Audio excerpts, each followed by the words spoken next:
ক্রিকেটারদের প্রতিবাদ এবং ধর্মঘটের মুখে বিসিবি পরিচালক এবং ফিনান্স কমিটির চেয়ারম্যান এম নাজমুল ইসলামকে তার দায়িত্ব থেকে অব্যাহতি দিয়েছে বাংলাদেশ ক্রিকেট বোর্ড। এখন প্রশ্ন, ক্রিকেটাররা মাঠে ফিরবেন? বিপিএল এর ম্যাচ কি হবে?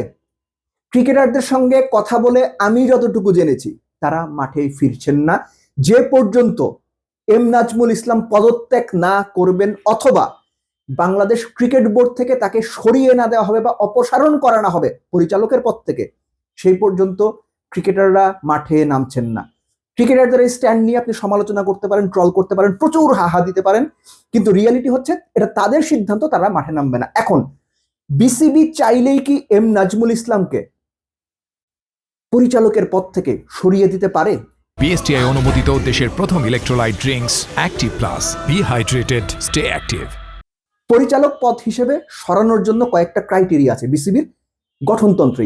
নাম্বার 1, তিনি যদি পরপর 3টা বোর্ড মিটিংয়ে অ্যাটেন্ড না করেন, অর্থনৈতিকভাবে দেউলিয়া হন কিংবা দেউলিয়া ঘোষিত হন, তার যদি মানসিক বৈকল্য হয়, সহজ কথায় বললে তিনি যদি পাগল হয়ে যান, তিনি যদি ডিসিপ্লিনারি অ্যাক্টে অ্যাকিউজড হন, অর্থাৎ তার যদি নিয়ম না মানার কোনো ঘটনা থাকে এবং তিনি যদি মারা যান। এই যে নিয়ম না মানার ঘটনা বা ডিসিপ্লিনারি ইস্যু, এখানে একটা ইন্টারেস্টিং পার্ট আছে। বাংলাদেশ ক্রিকেট বোর্ডের ক্রিকেটাররা কতটুকু করতে পারবে, বলতে পারবে, কোড অফ কন্ডাক্ট রয়েছে, কিন্তু পরিচালকরা কতটুকু বলতে পারবেন সেটার কোনো সুনির্দিষ্ট নীতিমালা নেই।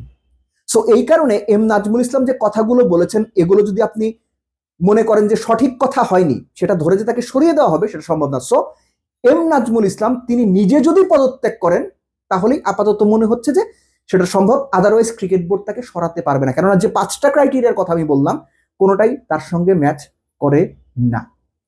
সো এই ট্রিকি সিচুয়েশনে ক্রিকেটাররা সিদ্ধান্ত নিয়েছেন যে পর্যন্ত এম নাজমুল ইসলাম সরে না যাবেন অথবা তাকে সরিয়ে না দেওয়া হবে পরিচালকের পদ থেকে, সেই পর্যন্ত তারা মাঠে নামবেন না। আর চিন্তা করেন 7 দিন যদি খেলা বন্ধ থাকে, একটা কথার কথা, এই যে ফ্র্যাঞ্চাইজিগুলো আছে তাদের হোটেলের বিল বাড়বে, ক্রিকেটারদের ডিএ বাড়বে, অন্যান্য যে লজিস্টিক খরচ আছে সেগুলো বাড়বে, অর্থাৎ পুরো বিষয়টার একটা আর্থিক প্রভাব গিয়ে ফ্র্যাঞ্চাইজিগুলোর উপরে পড়বে।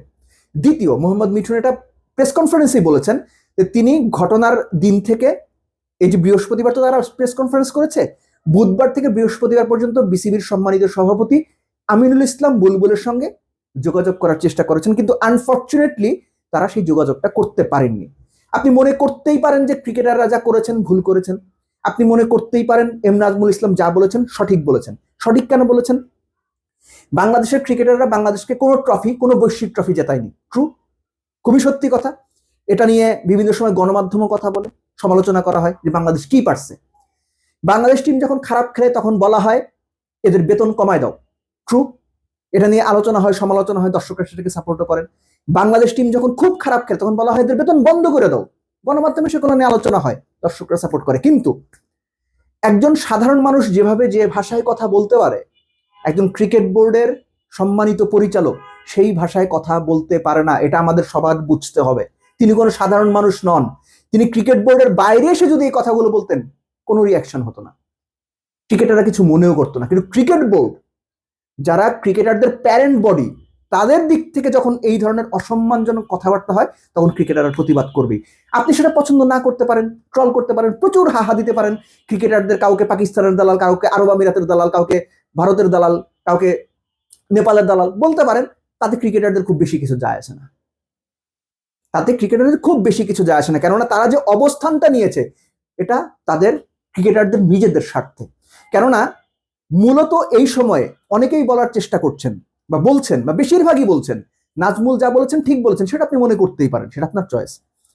অনেকেই বলছেন মিঠুনের কি যোগ্যতা আছে খেলা বয়কট করার। আপনারা ভুলে গেছেন ওটা মোহাম্মদ মিঠুন না, ওটা কোয়াবের প্রেসিডেন্টের চেয়ার। মোহাম্মদ মিঠুনের জায়গায় যদি মাহমুদুল্লাহ রিয়াদ কিংবা মুশফিকুর রহিম থাকতেন আপনি এইভাবে বলতে পারতেন? পারতেন না। মোহাম্মদ মিঠুন বলেই আপনার মনে হচ্ছে ওটা করতে পারে না, সেই এটা করতে পারে। ক্রিকেটারদের প্রতিনিধি হিসেবে সেই প্রেসিডেন্ট নির্বাচিত হয়েছে। আপনারা যদি পারেন ওই প্রেসিডেন্টকে সরিয়ে অন্য কোনো প্রেসিডেন্ট বসান, সেও একই কাজটাই করতো। সো মিঠুনকে ট্রল করে লাভ নাই। এই প্রথম বাংলাদেশে, আমি যতদিন 12-13 বছর ক্রিকেট সাংবাদিকতা করেছি, প্রথম আমি দেখেছি ক্রিকেটারদের স্বার্থ নিয়ে কোয়াবের কোনো প্রেসিডেন্ট বা কোয়াব সুনির্দিষ্টভাবে সঠিক অবস্থান নিয়েছেন। অনেকেই বলার চেষ্টা করেছেন যে কোয়াব মুস্তাফিজের সাথে কি বলেছে ওই প্রেস কনফারেন্সে পরিষ্কার হয়ে গেছে, যারা জানেন না তাদের সাথে বলছি। মুস্তাফিজকে বলা হয়েছিল পুরো ব্যাপারটা নিয়ে আইনি বিষয় নিয়ে লড়ার জন্য তারা ফিকার কাছে, এই কোয়াবের মতো একটা আন্তর্জাতিক সংগঠন, সেখানে যাবে। মুস্তাফিজ নিজে থেকে সেখানে যেতে রাজি হননি। তো মুস্তাফিজ যদি নিজে থেকে যেতে রাজি না হন, কারণ প্লেয়ারকে নিজেইকেই ওই অভিযোগটা করতে হয়, কোয়াব তাকে হেল্প করতে পারবে না। কিন্তু কোয়াব তাদের জায়গা থেকে চেষ্টাটা করেছে, কিন্তু জিনিসটা মিডিয়াতে তারা ফলাও করে ছাপাইতে চায়নি, ক্রেডিট নিতে চায় নাই। জিনিসটা হচ্ছে যে আপনি কোয়াবের সমালোচনা করতে পারেন, মিঠুনকে গালি দিতে পারেন, কিন্তু তাতে রিয়েলিটি বদলাবে না। প্লেয়াররা নিজেদের স্বার্থে, নিজেদের সম্মানের স্বার্থে অবস্থান নিয়েছেন। আপনি ভুলে যাচ্ছেন ওখানে বাংলাদেশের 3 ফরম্যাটের 3 ক্যাপ্টেন উপস্থিত ছিলেন। এর চেয়ে বেশি আর কোনো কিছু প্রয়োজন হয় না। ওই প্রেস কনফারেন্স, ওই কোয়াবের স্ট্যান্ড, বিপিএল খেলতে না চাওয়ার যে স্ট্যান্ড, বাংলাদেশের 3 ক্যাপ্টেনের উপস্থিতি পুরোপুরি এন্ডোর্স করে দিয়েছে। আপনার পছন্দ নাই হতে পারে, আপনি ট্রল করতেই পারেন, আপনার সম্পূর্ণ অধিকার আছে প্রচুর হাহা দেওয়ার, প্রচুর দালাল লিখে কপি পেস্ট করার। Do it, keep doing it. তাতে রিয়েলিটি বদলাবে না, কোনোভাবেই রিয়েলিটি বদলাবে না। মনে করে দেখেন, আপনি প্লেয়ারদের বলছেন তাদের কি অধিকার আছে নাজমুল ইসলামের কথা মতো, যে তারা তো কোনো কিছু যেতে নাই। আপনি নিজেকে জিজ্ঞেস করেন তো, পড়ালেখায় যা হইতে চাইছিলেন পড়ালেখা করে হইতে পারছেন? ওই অনুযায়ী রেজাল্ট করতে পারছেন? জিজ্ঞেস করেন, নিজেকে জিজ্ঞেস করেন। চাকরির মার্কেটে যখন ঢুকছেন, যে জায়গাতে চাকরি নিয়ে যেতে চাইছিলেন, ব্যবসা করে যে জায়গায় পৌঁছাতে চাইছিলেন, পৌঁছাতে পারছেন? নিজেকে জিজ্ঞেস করেন। উত্তরগুলো যদি না হয়, এখন আপনার বাপ মা যদি আপনারা বলে তোরে টাকা পয়সা খরচ করে পড়াইছি, এখন তো কিছু করতে পারলি না, IMGPA 5 তো হইতে পারলি না, টাকা ফেরত দে, কেমন লাগবে আপনার? পড়ালেখার পর চাকরি পাচ্ছেন না, বাপ মা যদি ডাক দিয়ে বলে এতদিন যা খাওয়াইছি টাকা ফেরত দে, তোর কাছে টাকা ফেরত চাই না, এইটাই অনেক, কেমন লাগবে আপনার? ঠিক এইভাবে চিন্তা করেন। জানি না এইভাবে চিন্তা আপনারা করতে পারবেন কিনা, কিন্তু ক্রিকেটাররা খারাপ করলে সমালোচনা করার প্রচুর সুযোগ আছে, আমরা সেটা করিও, আপনারাও করেন।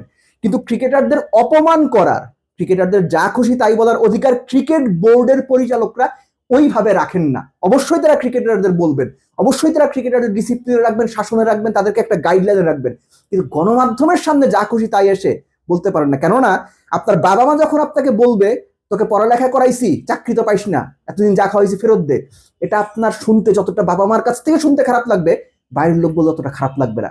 আপনি ধরে নিন নাজমুল ইসলাম বা তার মতো যারা আছেন, তারা ক্রিকেট বোর্ডের ওই বাবা মা, তো তারা যদি এভাবে বলেন সেটা খারাপ বেশি লাগবে, ক্রিকেটারদের সেটা লেগেছে। আমি জানি এই পর্যন্ত আমার আলোচনা যদি আপনি শুনে থাকেন, বেশিরভাগ ক্ষেত্রে আপনার চিন্তার বদল হবে না, না হোক, আমি সেটা এক্সপেক্টও করি না। কিন্তু ক্রিকেটাররা নিজেদের স্বার্থে যে অবস্থানটা নিয়েছে, এই অবস্থানটা ক্রিকেটারদের জায়গা থেকে আপনি যদি দেখেন, তারা এটা করতে বাধ্য হয়েছে। এখন বিসিবি আসলে নিরুপায়, বিসিবিকে দোষ দিয়েও লাভ নাই। বিসিবিকে একটা জায়গায় আপনি বলতে পারেন যে বিসিবি তার পরিচালকদের জন্য গাইডলাইন করতে পারে নাই, কিংবা তাদেরকে সঠিকভাবে বা স্ট্রিক্ট ভাবে একটা কোড অফ কন্ডাক্টে আনতে পারে নাই। বিসিবি যদি সেটা আগে থেকে চেষ্টা করতো বা আগে থেকে স্ট্রিক্ট হতো, এই পরিস্থিতি হয়তো তৈরি হতো না। হোয়াট এভার ইট ইজ, যা হয়েছে সব মিলে বিসিবির পক্ষ থেকে, ক্রিকেটারদের পক্ষ থেকে বাংলাদেশ ক্রিকেটের জন্য ভালো হয়নি।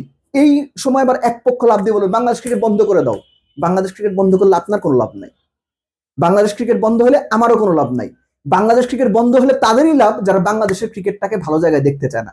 বাংলাদেশ খুব একটা ভালো জায়গায় নাই, কিন্তু তার মানে এই না ক্রিকেটারদের সরাই দিতে হবে, ক্রিকেটারদের অপমান করতে হবে, বাংলাদেশ ক্রিকেট বন্ধ করে দিতে হবে।